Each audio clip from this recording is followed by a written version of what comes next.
अमेठी के दिलावरगढ़ में हैं, जो हमारे प्रदेश अध्यक्ष बंजारों के हैं, ऑल इंडिया मुस्लिम बंजारा विकास मंच से। आइए मैं उनसे रूबरू कराता हूँ। हाँ जिला, आप बताइए प्रदेश अध्यक्ष साहब, आपका यहाँ पर कैसा काम चल रहा है? पहला नंबर तो मैं एक चीज़ ये कहना चाहूँगा कि आपका बहुत-बहुत शुक्रिया। आप बंजारा समाज के और ऑल इंडिया मुस्लिम बंजारा विकास मंच के मीडिया प्रभारी हैं।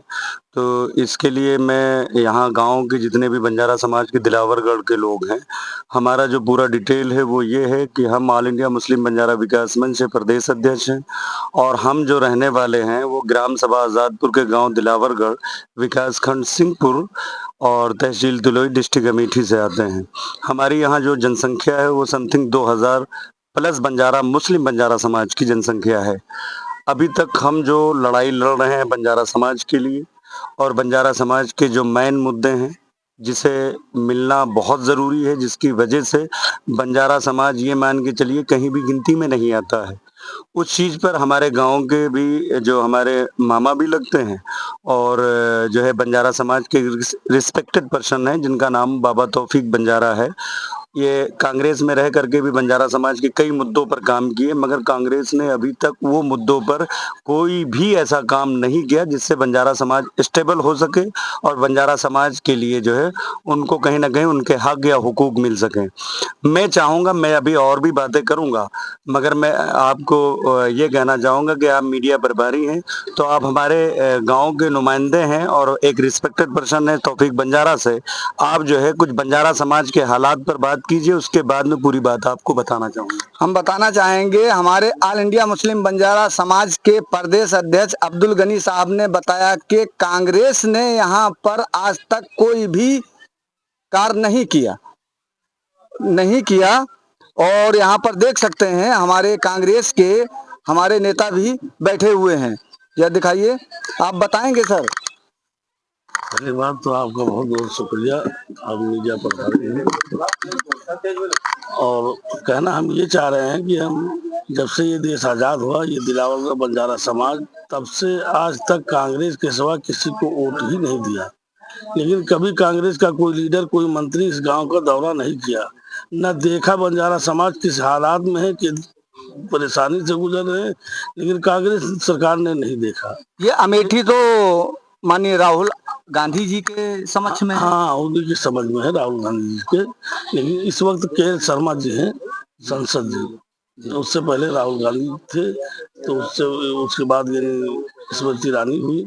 लेकिन जब ये हम लोग कांग्रेस से जुड़े हैं, आज तक कांग्रेस से कोई लाभ कभी कोई मंत्री नहीं आया, ना कोई हम लोगों को समझाने वाला, ना कोई हम लोगों को सत्य छाया करने वाला कोई नहीं है। और जो कि हमारी जमीनों पर इतना कब्जा और भूमि माफिया लगे हुए हैं कि किसी तरह बंजारों को उजाड़ के फेंक दिया जाए, यहाँ से खेत दिया जाए, यहाँ रहने नहीं दिया जाए, एक से एक माफिया लगे हुए हैं। और रही सवाल ये, जब हमारे मंत्री बीजेपी के आए तब से हम लोगों की आंखें खुल गई। अरुण मंत्री जी, तब से हम लोगों ने सोचा कि कुछ उद्यान होगा हमारा बीजेपी से। असीम अरुण मंत्री जी ने कुछ आश्वासन दिया आपको? हाँ, बहुत आश्वासन दिया है। क्या दिया? ये आश्वासन दिया कि बंजारों की घरौनी बनेगी और ये भी कहा कोई बंजारा उजड़ेगा नहीं। और दूसरी बात ये कहा कि बारात घर मिलेगा और भी कुछ चीजें उनको दिया है बंजारा समाज को। ये हमारे कांग्रेस के यहाँ पर पदाधिकारी जमाने से, बाप दादा से कांग्रेस में थे, इन्होंने बताया कि हमारे यहाँ पर दिलावरगढ़ में आज तक किसी ने कुछ नहीं दिया। माननीय मंत्री असीम अरुण जी ने हमें यहाँ एक बारात घर और भी कई सुविधाएं दी हैं। फिर आता हूँ मैं प्रदेश अध्यक्ष के पास, उनका क्या कहना है हमारे प्रदेश अध्यक्ष जी का, मैं आपसे बात कराता हूँ। हाँ अध्यक्ष साहब, आप बताएंगे कि आपने बंजारों के लिए क्या क्या किया? मैं एक चीज़ और कहना चाहूँगा। ठीक है, पूर्ण में जो सरकारें रही, जैसे कि 1871 का मैं जिक्र कर दूं आपके इस चैनल पर, जन्मजात अपराध गोरों ने लगाया था, अंग्रेजों ने हम जनजातियों के ऊपर।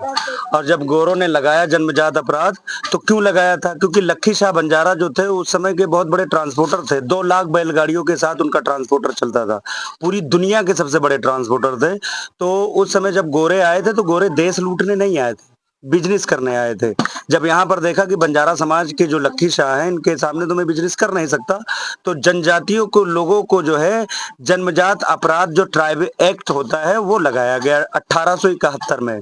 उसके बाद जनजाति यही कानपुर की सरजमीन पर, लखनऊ के आगे कानपुर पड़ता है, वहां पर 171 एकड़ सरजमीन पर वहां पर घुमंतू जनजातियों को और खास करके बंजारा समाज को पहन दिया गया। और वहां पर जो इस समय पुलिस प्रशासन है, उसी तरीके गोरों के जमाने में भी पुलिस प्रशासन होता था, उन लोगों को जो है उनकी निगरानी में रखा गया कि एक भी जनजाति का आदमी इस झोपड़ी से ना निकलने पाए, और अगर ये निकलेगा तो ये हमारे गोरों को कहीं ना कहीं भगाने का काम करेगा।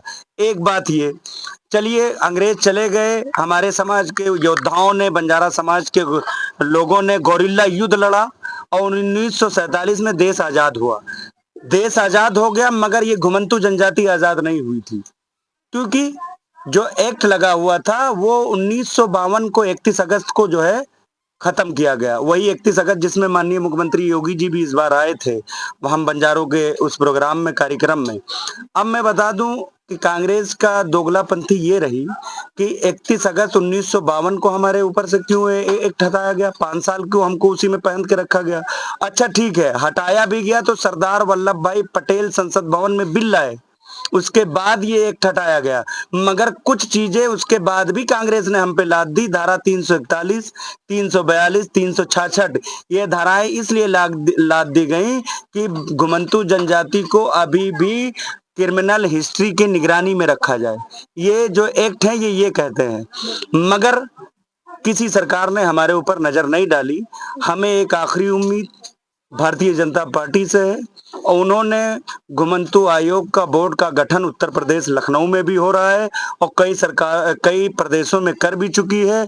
और बंजारा समाज के लिए सबसे बड़ी सहूलत जो दी है योगी साहब ने इस बार, उनका एक बयान भी है, न्यूज चैनलों पे देख सकते हैं कि बंजारा समाज जहां जहां है उनको जमीन के पट्टे दिए जाएं, ये घरौनी दी जाए। और ये सब हुआ किससे है? माननीय असीम अरुण उसी तरीके हमारे साथ में उन्होंने नेकी की है। हमारे लिए वो इस समय समझ लीजिए हनुमान के जैसे, जैसे कि श्री राम के लिए हनुमान थे, उसी तरीके हमारे समाज के वो मसीहा हैं। हमारे समाज को हमारे राइट दिलाने के लिए वो काम कर रहे हैं। हम उनके साथ में काम करने का काम करेंगे, जो में हमारे समाज को आगे ले जाएगा, हम उनके साथ आगे चलने का काम करेंगे। आने वाले वक्त में बहुत जल्द गांव दिलावरगढ़ की भी बंजारों की घरौनी बनेगी, और उत्तर प्रदेश ही में नहीं, जहां जहां बंजारा समाज है, योगी सरकार लगी हुई है कि उनकी जो है घरों की घरौनियां दी जाए और बोर्ड का गठन हो, इनको उनके दायित्व, उनके राइट मिले। ओके, शुक्रिया।